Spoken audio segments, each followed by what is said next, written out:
تاریخ درجات حضرت اللہ جل شان درود والسلام سید الاولین والآخرین خاتم النبیین حضرت محمد مصطفیٰ صلی اللہ علیہ وسلم وآلہ وأصحاب طیبین طاہرین رضوان اللہ تعالی علیہم اجمعین. قال الله تبارك وتعالى في كلام العظيم والفرقان الحميد: أعوذ بالله من الشيطان الرجيم. بسم الله الرحمن الرحيم. يوصيكم الله في أولادكم للذكر مثل حظ الأنثيين فإن كن نساء فوق نصمتين فلهن ثلث ما ترك فإن كانت واحدة فلها نصف.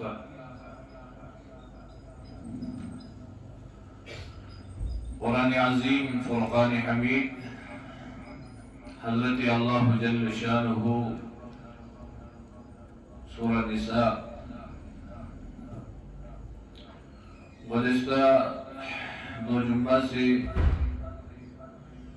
انسان کی متعلق ان حقوقوں کا تذکرہ ہو رہا ہے جو اللہ نے اپنے قرآن عظیم کے اندر ہر ایک اس شخص کا جس کا حق ہے اس کو حق دینے کا حکم فرمایا.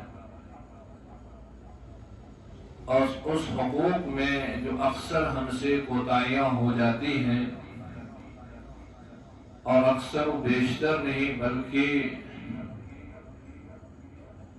بہت سے حد سے زیادہ جو کوتاہیاں ہوتی ہیں اس حقوق کے متعلق، اس حق کے متعلق، اس مال کے متعلق، جو مال اللہ نے ہمیں دیا ہے اور پھر وہ مال چھوڑ کے ہم چلے جائیں. یہ فرما دیا قرآن پاک کے اندر کہ جو مال اللہ نے ہم سب کو عطا کیا اور پھر جب وہ مال ہم چھوڑ کے چلے جائیں اس کا حق کس کس کو ہے، کس کس کو حق ملنے والا ہے، کس کس کو حق کتنا دیا جائے گا، قرآن پاک کے اندر اللہ نے اس کو واضح کر دیا. مگر انتہائی افسوس اس بات کا ہوتا ہے کہ انسان اس حق کو سمجھنے اور سننے کے باوجود بھی اس حق کی ادائیگی میں انتہا جو ہے وہ ناکام کوشش کرتا ہے کہ یہ حق میں کیسے چھین لوں یا کیسے ہڑپ کر لوں، یا کیسے اس میں سارے کے سارے مال پہ میں ہی قبضہ کر لوں. حالانکہ یہ حق جو ہے دو طرح کا حق ایسا انسان ہڑپ کر رہا ہے جس کا گناہ بھی بہت بڑا ہے. ایک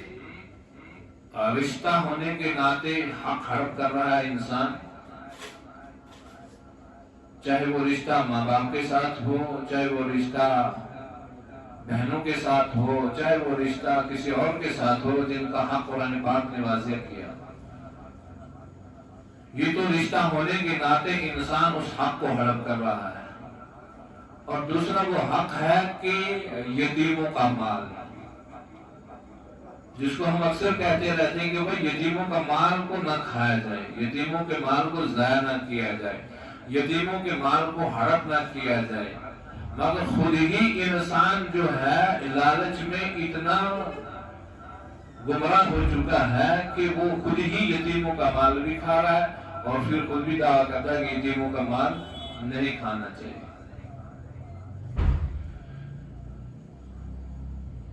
گزشتہ دو جمعہ اسی پہ عرض کیا گیا کہ اللہ پاک نے جو ہمیں مال دیا ہے، ایک حدیث کے اندر اللہ کے نبی صلی اللہ علیہ وسلم نے فرمایا تمہارا مال جو ہے تمہارے پاس تین طرح سے ہے. ایک وہ مال جو تم نے استعمال کیا، کپڑے وپڑے وغیرہ اور ختم کر دیے، یہ تمہارا ہی تھا. ایک وہ مال جو تم نے کھایا اور ہضم کر دیا، یہ بھی تمہارا ہی تھا، اور ایک وہ مال جو تم چھوڑ کے چلے گئے ہو یہ مال تمہارا نہیں ہے، بلکہ وَتَارِكُهُ لِلنَّاسِ، یہ تو ان لوگوں کا ہے جو تمہارے بعد والے ہیں، یہ ان کے لیے تم چھوڑ کے جا رہے ہو۔ تمہارا اتنا ہی تھا جو تم نے اپنی زندگی میں جب تک اللہ نے تمہیں سانس دے کے رکھی تھی تم نے استعمال کیا، چاہے وہ پہننے کی شکل و صورت میں ہو یا کھانے پینے کی شکل و صورت میں ہو، وہ تمہارا تھا، تم نے استعمال کیا اور ختم کر دیا، پھاڑ دیا، اور جو تم چھوڑ کے جا رہے ہو یہ مال تمہارا اب نہیں رہا۔ اب تمہارا تب تک تھا جب تک تمہارے جسم کے اندر جان باقی تھی، جب تک تمہارے جسم کے اندر سانس باقی تھی، جب تک تم حرکت کر رہے تھے، چاہے تمہارا وہ آخری ہی وقت کیوں نہ ہو، آخری وقت کی حرکت کرنے کا یہ تمہارا ہی تھا۔ جو ہی اللہ کے مقرر فرشتے نے آ کے روح قبض کر لی، بس تمہارا مال وہاں سے ختم ہو گیا، اب یہ تمہارا نہیں رہا ہے۔ اب یہ جو ہے باقی وارثوں کا حق ہے، اب یہ وارثوں کے اندر اسی طریقے سے تقسیم کیا جائے گا جس طریقے سے اللہ نے اپنے قرآن عظیم کے اندر ارشاد فرمایا ہے، اس کے اندر کوئی بھی خط تلفی نہ ہو۔ اس لیے میں نے گزشتہ دو جمعہ سے اس بات پہ عرض کی کہ مرنے والے کے بعد جو ہے اس کے کفن دفن کا انتظام کیا جاتا ہے، اور پھر اس کے قرضے کا، پھر اس کی وصیت کا، اور اس کے بعد جو مال بچ جاتا ہے اس مال کے تقسیم کا۔ ابھی مال کا یہاں تقسیم سے یہ سوال پیدا ہوتا ہے کہ اس مال کو ہم کب تقسیم کریں، کس وقت تقسیم کریں۔ یہاں سے بندہ مرد یا عورت کوئی بھی دونوں میں سے جن کا انتقال ہو گیا، اس مال کو کب تقسیم کریں، تو وہ شریعت نے یہ کہہ دیا ہے کہ اسی وقت تقسیم کیا جائے تاکہ اس کے مال میں سے کفن دفن کا انتظام کیا جائے، اس کے مال میں سے کفن دفن کا انتظام کیا جائے، تو یہ اسی وقت شروع ہو گیا ہے۔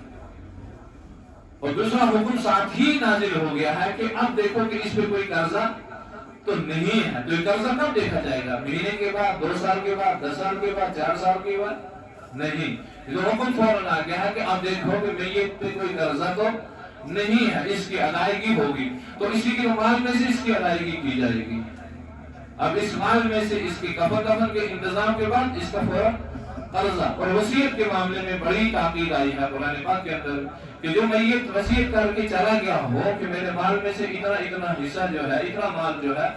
وہ کسی کو دے دیا جائے، تو اس وصیت کے مطابق بھی جو ہے اس مرنے والے کی اس وصیت کو بھی مد نظر رکھا جائے گا اور اس کی وصیت کو بھی پورا کیا جائے گا۔ کیونکہ یہ جو مال جو ہے یہ پیچھے جو چھوڑ کے چلا جا رہا ہے نا، ایک تو رشتے کا حق ہونے کے ناطے اس رشتے دار کا حق ہے، چاہے ماں ہے یا باپ ہے یا بہن ہے، کوئی اور ہے، پھوپھیاں ہیں، جن کا حق ہے ان کو جو ملنے والا مال ہے جو چھوڑ کے جا رہا ہے، تو یہ حق تو اس رشتے سے، اگر اس ناطے سے ہم کسی کا مال ہڑپ کر رہے ہیں تو یہ ایک گناہ ہے۔ دوسرا گناہ یہ ہے کہ یتیم کا مال جو ہے اس مال کو بھی ہڑپ کر رہے ہیں، اس مال کو بھی کھا رہے ہیں۔ اللہ کے نبی صلی اللہ علیہ وسلم نے فرمایا جو کسی کا مال، یتیم کا مال کھا کے ہڑپ کر کے اس دنیا سے چلا جائے، اللہ پاک اس کو جہنم کی آگ اس کے پیٹ کے اندر داخل کر دیں گے، اور وہ آگ ایسے بھڑکے گی کہ اس کے منہ سے، اس کی آنکھوں اور کانوں سے وہ آگ نکلے گی۔ یہ ہوگا اس یتیم کا مال کھانے کی سزا جو اس نے دنیا کے اندر مال کھایا ہے۔ پھر زمین کے متعلق بھی عرض کر دیا، جو ایک بارش کسی کی زمین کھائے گا، اللہ پاک کیا 7 زمینوں کے طبقے اس کی گردن کے اندر ڈال دے گا، اٹھاؤ بھائی اب یہ تم اٹھانے کی طاقت رکھتے ہو۔ تو کہاں انسان اس زمین کو اٹھانے کی طاقت رکھے گا جو اللہ نے اس بھاری زمین اس کے گلے کے اندر ٹوک بنا کے ڈال دی ہے۔ اس زمین کو ڈالنے کے لیے اللہ پاک نے کیسے اتنا اس عذاب کے اندر اس بندے کو مبتلا کر دیتا ہے کہ اس مال کی حرکت میں تم کیا کر رہے ہیں۔ اس لیے قرآن پاک کی آج جو دوسری آیت میں نے سورہ نساء کی تلاوت کی، اس کے اندر اللہ پاک نے ارشاد فرمایا یوصیکم اللہ فی اولادکم، یوصیکم اللہ فی اولادکم للذکر مثل حظ الانثیین. اللہ پاک کیا حکم فرما رہا ہے ان بندوں کو اپنی اولاد کے متعلق وصیت کر رہا ہے کہ جو مرنے والا اپنا مال چھوڑ کے چلا گیا ہے، اب اس میں سے اس کو کتنا حصہ ملے گا، کس کو کتنا حصہ ملے گا. تو فرما دیا گیا ہے کہ 2 عورتوں کو جتنا حصہ ملے اتنا ایک مرد کو ملے گا. فَلَهُنَّ نِصْفُ مَا تَرَكَ فَإِن كَانَتْ وَاحِدَةً. اور عورت کو کتنا؟ ایک عورت کو ایک حصہ، ایک مرد کو 2 حصے. بیٹی کو سنگل اور بیٹے کو ڈبل حصہ ملے گا. اور اسی میں اگر پھر وہ اس کے اندر کوئی اولاد نرینہ یعنی کہ لڑکا نہ ہو، پھر خالی لڑکی ہو تو فَلَهَا نِصْفٌ، اس کو صرف نصف ملے گا، آدھا حصہ ملے گا. بیٹی اگر ایک ہو، ایک بیٹی کو نصف اور 2 بیٹیاں ہوں تو ثلثان یعنی کہ 2 حصے، ان دونوں میں وہ تقسیم کر لیں گے. اگر 2 سے زیادہ ہو، 3 ہو، 4 ہو تو پھر ثلثان، اس میں سے وہ برابر تقسیم کر لیں گے. اگر 2 ہیں تو ثلثان، ایک حصہ ایک کو مل گیا، ایک دوسرے کو مل گیا، ہوگی برابری آ گئی. اگر 2 سے زیادہ ہیں، 3 ہیں، 4 ہیں، 5 ہیں، 6 ہیں، جتنے بھی ہیں ان 2 ثلثان کے اندر ان کو برابر حصہ تقسیم کیا جائے گا، اتنے ہی کے درمیان کے اندر. جس طرح کوئی انسان مر گیا، شوہر مر گیا، اس کی ایک بیوی ہے اور کسی کی 2 بھی ہیں، کسی کی 3 بھی ہیں اور کسی کی 4 بھی ہوں گی. اور اس ایک بیوی کو اولاد ہونے کی شکل میں نے گزشتہ جو عرض کیا ہے شاید ذہن میں اگر ہوگا، ایک اولاد ہونے کی صورت میں 8واں حصہ ملے گا. اور دوسری بیوی کو اولاد نہیں ہے، وہ کیا کرے گی؟ اس کو بھی وہی اسی 8 میں سے تقسیم کیا جائے گا. اسے آگے تو تیسری ہے، اس کو بھی، چوتھی ہے اس کو بھی. کسی کا اولاد نہیں ہے تو ربع اور چوتھائی حصہ اس 4 میں سے 4 کے اندر تقسیم ہو جائے گا.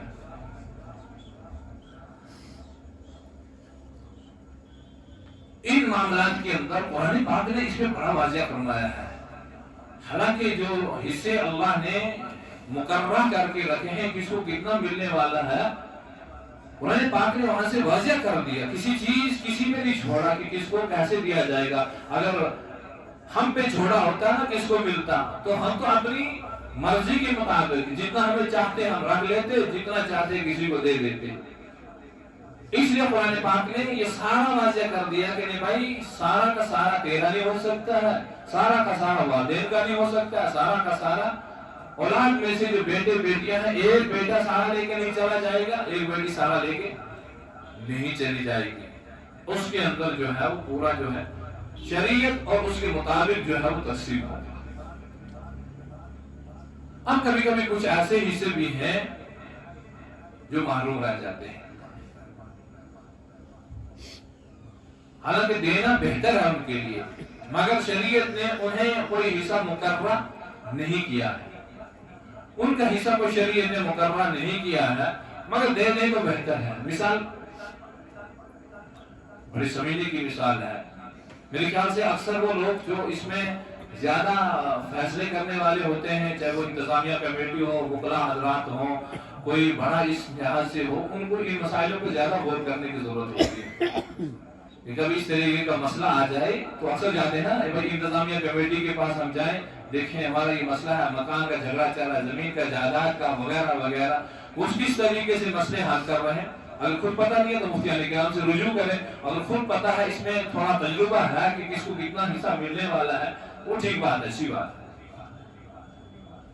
بلکہ اصل تو یہ بہتر ہے کہ اپنے علماء سے، اپنے جاننے والوں سے اس کی طرف رجوع کیا جائے، کہیں کسی کے حصے دینے میں کوتاہی نہ ہو جائے، کسی کا حصہ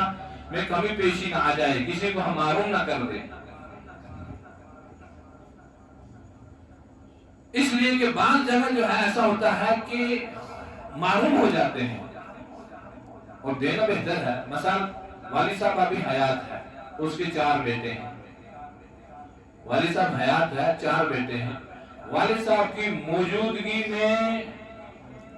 ایک بیٹے کا انتقال ہو گیا، والد صاحب کی موجودگی میں ایک بیٹے کا انتقال ہو گیا، 3 باقی ہیں۔ اب جس بیٹے کا وہ انتقال ہوا ہے، اس کی یہ بھی شادی شدہ، اس کی اولاد بھی ہے، یہ اس کی اولاد بھی ہے شادی شدہ۔ اب جب والد صاحب کا انتقال ہو گیا، اب والد صاحب کی جو میراث جو تقسیم ہوگی، جو اس کا مال تقسیم ہوگا، وہ ان 3 بیٹوں کے اندر تقسیم ہوگا۔ یہ جو بیٹا بیچارہ مر گیا ہے، اس کے جو پیچھے پوتے رہ گئے ہیں، یعنی ان بھائیوں کے بھتیجے رہ گئے ہیں، تو اس کو حصہ نہیں ملے گا، شریعت اس کو حصہ نہیں دے رہی ہے۔ شریعت اس کو حصہ، شرعاً اس کا کوئی حصہ مقررہ نہیں ہے۔ تو اب کیا ہے کہ اس کے لیے اگر مرنے والا دادا جی وصیت کر جائے کہ بھائی میرے مال میں سے اس کو بھی دے دیا جائے، یا پھر چاچے جو ہیں وہ کہیں اپنی مرضی سے سارے مل کے یہ کہیں کہ بھائی ہم بھی اپنے اس بھتیجے کو جو ہے حصہ دینا چاہتے ہیں، تو افضل ہے، بہتر ہے، اس کو لے لینے چاہیے، اس کو محروم نہ کیا جائے، بیچارے کو جائے گا کام۔ مگر شرعاً اس کا کوئی حصہ مقرر نہیں ہے کہ شریعت کے مطابق جتنا ایک بھائی کو ملتا ہے اتنا اس بھتیجے یا پوتے کو ملے گا، نہیں، جتنا مرضی چاہے دے دے۔ یہ بھائی 3 مل کے یہ کہیں کہ ہمیں تھوڑا تھوڑا ہم اٹھا کے اپنے حصے میں سے اپنے اس بھتیجے کو دینا چاہتے ہیں، شریعت اسے منع نہیں کرتی ہے کہ تم کیوں دے دو، شریعت کہی بہتر ہے تم دے دو، تاکہ یہ بیچارہ بھی اپنی پرورش کر سکے، اپنی زندگی پال سکے، اپنے باقی اگر اس کے بہن بھائی ہوں، والدہ ہوں، کوئی بھی ہوں، ان کی بھی خدمت کر سکے، بہتر ہے، افضل ہے، انہیں دے دے۔ مگر شرعاً جو ہے اس کا کوئی حصہ مقررہ نہیں ہے۔ مگر ایک وقت آتا ہے یہ پوتا بھی حصے دار بن جاتا ہے، ایک وقت آتا ہے یہ پوتا بھی حصے دار بن جاتا ہے، جب مرنے والے والد کی اپنی اولاد نہ ہو، پوتے ہوں، پھر وہ حصہ جو ہے وہاں منتقل ہو جاتا ہے۔ یہ شاید لمبا اس کا مسئلہ ہے، اس طریقے سے مسئلہ عام لوگوں کی سمجھ میں نہیں آتا ہے۔ اس مسئلے کو کیسے سمجھیں؟ جب اس کا کوئی مسئلہ سامنے آتا ہے، پھر اس طریقے سے اس کو سمجھایا جاتا ہے کہ کیسے اس کو حصہ ملنے والا ہوتا ہے۔ کبھی کبھی ایک عجیب سی صورت یہ ہوتی ہے کہ ماں باپ کو جو چھٹا حصہ ملنے والا ہوتا ہے، کبھی ماں باپ چھٹے سے بھی زیادہ لے کے چلے جاتے ہیں۔